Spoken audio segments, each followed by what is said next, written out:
Half price for the one-legged slave. The auctioneer laughed, but a human saw her true worth. It was a scorching twin-sun afternoon on Garaxis 9, a planet known less for its landscapes and more for its shameful reputation, the largest sentient slave market in the Helion sector. Crowds of alien species packed the dusty amphitheater as auction bells rang across the square. Slaves of different worlds stood chained in rows, some defiant, some hollow-eyed, others barely clinging to life. Among them stood Lot 782, a young alien woman with silvery skin dusted in ash-like freckles. She had only one leg, the left ending mid-thigh in a crude metallic stump, not even a proper prosthetic. The auctioneer, a towering reptilian brute with gold-plated fangs, slammed his gavel. Next item. Defective warrior stock from the Etherian species, he announced with theatrical disgust. Half price for the one-legged slave. Laughter erupted from the crowd, shrill, cruel, echoing. The girl didn't flinch.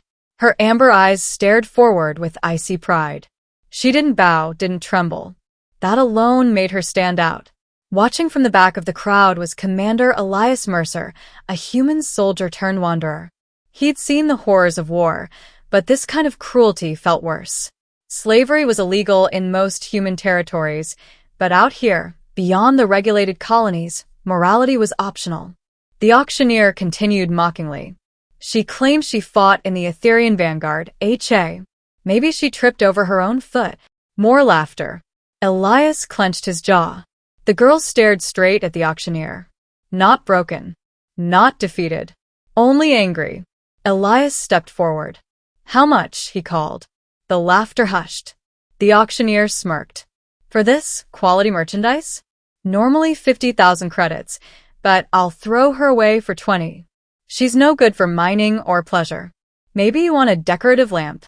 The crowd snickered. Elias didn't blink. Done. Gasps. The auctioneer blinked.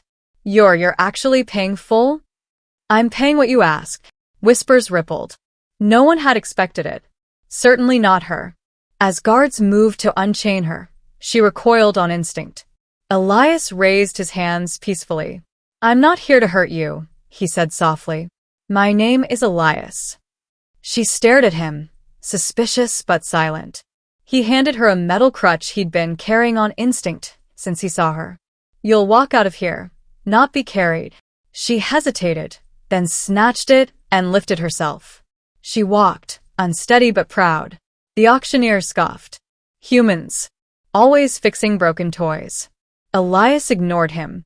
As they left the market, the girl finally spoke, voice firm despite exhaustion.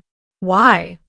Because, Elias said, you shouldn't be in chains. No one should. She studied him. I don't belong to you. You're right, he said. You belong to yourself. That stopped her. She looked away. My name is Saylara, she finally said. Nice to meet you, Elias replied. Let's get you home. The middle, a warrior's past. Elias's ship, the Wayfarer's Hope, was small but well kept. He gave Saylara a private cabin, fresh clothes, and medical supplies. She refused help at first, patching her own wounds with disciplined precision. Over the following days, she began to speak more. She was Etherian, a race famed for agility and energy manipulation. But war had ravaged her planet. The Helion conglomerate had invaded, capturing warriors for experimentation and slavery. I was a scout, she said one evening. I led them into an ambush. My squad died. I lost my leg. You survived, Elias said. She stared at him sharply. That's not always victory. Elias nodded. He didn't argue. He understood the burden of survival guilt. He had worn it himself. He crafted a proper prosthetic leg using spare ship parts and adaptive polymer. When he presented it, she froze. You made this. Engineers make do. She installed it silently. Then, carefully, she stood and walked unaided. She didn't smile, but her shoulders eased. Over the next week, she trained again. At first slowly, awkwardly, then fiercely. Elias would find her running combat drills in the cargo bay at dawn, sweat glistening, balance returning. You could stay, Elias offered one night. I can take you to any colony. Somewhere peaceful. She paused mid-cleaning her blade. I don't want peace. He raised an eyebrow. I want justice. The reckoning.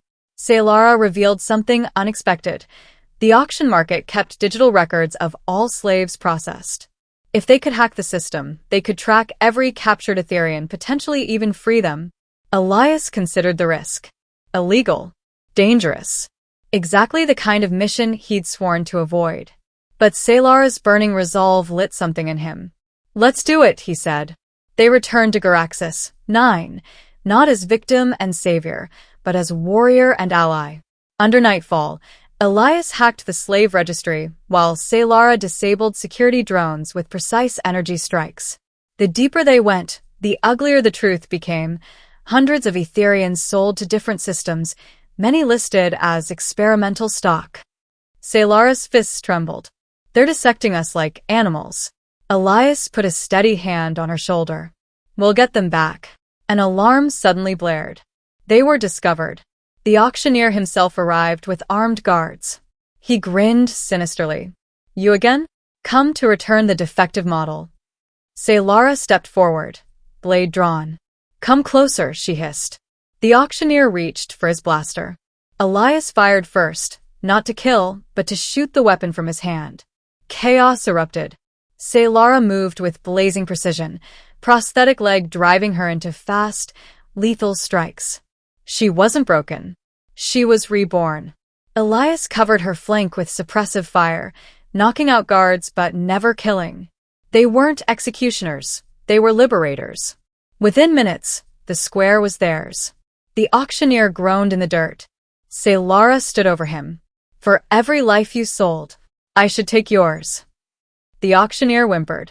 Elias spoke quietly. If you kill him, someone worse takes his place. Better to end the whole system. Saylara hesitated, then turned to the crowd of watching slaves and citizens. She raised her voice. You are free. Take what was stolen from you, and start anew. Thunderous cheers erupted. Slaves rushed into the auction house, tearing down chains and smashing control consoles. Others armed themselves with confiscated weapons. A rebellion ignited across Garaxis 9 that night. But Saylara didn't stay to rule. She had another mission. The end, a new legend. Weeks passed. Elias and Saylara traveled across systems, following registry leads. They found Etherian captives on asteroid mines, research stations, fighting pits, and liberated them one by one. Their names spread like wildfire. The one-legged rebel and the human general. Some said she was a ghost who fought like lightning. Others claimed her prosthetic was forged from starlight. Children wore carved wooden legs in tribute. Miners whispered prayers before shifts. Slavers trembled at rumors she was near. One night, aboard the Wayfarer's Hope, Saylara stood looking out a viewport as stars streamed by. You could have left, she said. Elias joined her. So could you. She smirked. You humans, always thinking you're the ones saving people. He chuckled. Funny. I thought you were saving me. She didn't respond, but her gaze softened. Then she asked quietly, when this is over, when my people are free, what will?